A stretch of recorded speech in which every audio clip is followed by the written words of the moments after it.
আজ বাংলাদেশ একটি গভীর সংকটময় মুহূর্তের মধ্য দিয়ে যাচ্ছে। এখন পর্যন্ত আমাদের প্রাপ্ত খবর অনুযায়ী আওয়ামী লীগ, ছাত্রলীগ, যুবলীগের সন্ত্রাসীরা গুলি করে কুপিয়ে প্রায় 30-এর অধিক শিক্ষার ছাত্র জনতাকে হত্যা করেছে এবং দিন শেষ হতে হতে এই সংখ্যাটা কোথায় গিয়ে দাঁড়ায় আমরা জানি না।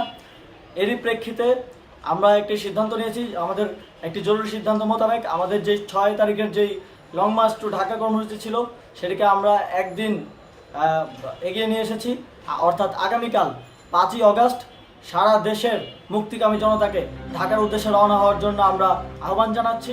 একদিন এগিয়ে আগামীকাল সোমবার থেকে মার্চ টু ঢাকা কর্মসূচি ঘোষণা করেছে বৈষম্য বিরোধী ছাত্র আন্দোলন।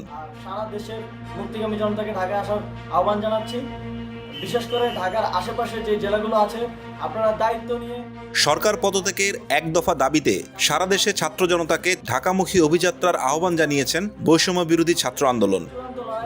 আমরা চূড়ান্ত ঘোষণার জন্য প্রস্তুত, আমরা গণভবনের দিকে যাত্রার জন্য প্রস্তুত এবং সেই উদ্দেশ্যেই আপনারা সবাই ঢাকা আসুন। আমরা আপনাদের সবাইকে নিয়ে আমাদের চূড়ান্ত দাবি আদায়ে এগিয়ে যাব।